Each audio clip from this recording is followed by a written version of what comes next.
Bonjour et bienvenue. Aujourd'hui, on va s'intéresser à l'esthétique du voyage dans la littérature et surtout à la façon dont le simple fait de se déplacer peut devenir un art, un style et même une véritable vision du monde.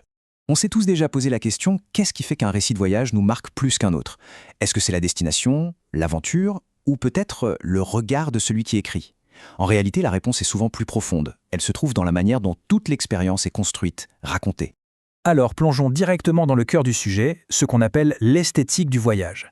L'idée de base est simple. Ce qui compte, ce n'est pas tant ce qui est vu, mais bien comment c'est mis en mots, comment c'est écrit.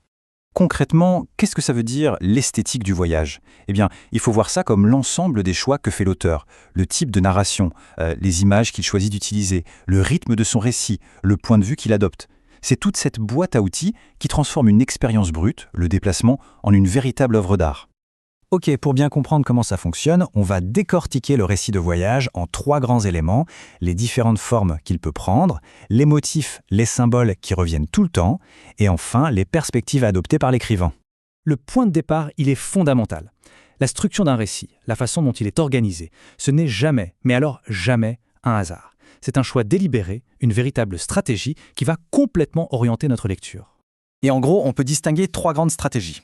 D'abord, on a la forme linéaire, la plus classique. C'est un peu le mode aventure. On suit une progression d'épisode en épisode, très centrée sur l'action. Ensuite, il y a la forme fragmentaire. Là, c'est comme si on lisait le journal de bord du voyageur, avec ses notes, ses impressions prises sur le vif. L'accent est mis sur l'immédiateté. Et enfin, on a l'essai littéraire, où le voyage devient presque un prétexte pour une réflexion plus large, plus philosophique. Le choix de l'une ou l'autre de ces formes change radicalement notre expérience de lecture.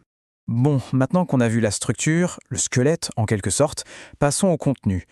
La littérature de voyage s'appuie énormément sur des motifs puissants, des symboles qui reviennent sans cesse et qui sont chargés de sens. Il y en a 3 qui sont vraiment centraux, presque des archétypes. Il y a la route, bien sûr, mais aussi le carnet de notes, et pour finir, la rencontre. Voyons ça de plus près. La route, évidemment, mais attention, ce n'est jamais juste une bande de bitume. Dans la littérature, la route est une métaphore très forte. Elle symbolise la liberté, l'errance et parfois même une quête d'identité. C'est le mouvement lui-même qui devient le sujet principal. Et il n'y a pas meilleure illustration que cette fameuse phrase de Jack Kerouac, « La route, c'est la vie ». C'est génial parce que ça résume tout. Pour des écrivains comme lui, le déplacement n'est pas un moyen pour aller quelque part, c'est l'existence même. C'est l'identité en mouvement. Deuxième grand motif, le carnet. Ce n'est pas du tout un simple accessoire. Le carnet de notes, il symbolise l'authenticité, la vérité de l'instant. Le fait que ce soit des fragments, des notes éparses, ça donne une incroyable impression de réel, de vérité capturée sur le vif. Et enfin, la rencontre. C'est un motif beaucoup plus complexe qu'il n'y paraît, parce que la rencontre, ce n'est pas seulement la rencontre avec l'autre, c'est aussi une rencontre avec soi-même, et avec l'histoire profonde, parfois invisible, dans le lieu. C'est un thème crucial, notamment quand on aborde les récits de l'époque coloniale et postcoloniale. Et ça nous amène directement à la question du regard de l'écrivain, parce que ce regard, il n'est jamais neutre. On peut distinguer, d'un côté, un regard exotisant, qui va simplifier, créer des stéréotypes et transformer l'autre en objet de curiosité. Et de l'autre, un regard réciproque, qui lui cherche une véritable rencontre, un échange basé sur l'écoute. On voit bien ici que l'esthétique du voyage a aussi une dimension éthique très forte. Allez, pour conclure, on va aborder une dernière métaphore, une idée vraiment puissante qui synthétise tout ce qu'on vient de dire. L'idée du monde comme un texte à déchiffrer. Voilà le point central.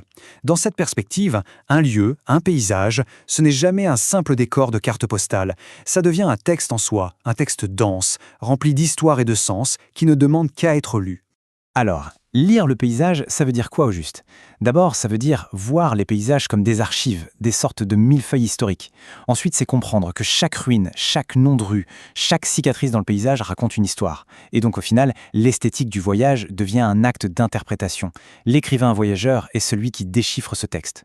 Et finalement, si on devait retenir une seule chose, ce serait celle-ci. Comprendre toute cette mécanique, tous ces choix esthétiques, ce n'est pas juste de la théorie littéraire, c'est au fond apprendre à voir, c'est apprendre à regarder le monde différemment. Et ça nous laisse avec une dernière question, une question qu'on peut tous se poser. Si le monde est un texte, alors quelle histoire raconte l'endroit où l'on vit? Quels sont les récits qui se cachent dans nos rues, dans les paysages qui nous sont familiers? C'est une belle question à garder en tête. Merci beaucoup d'avoir suivi cette analyse.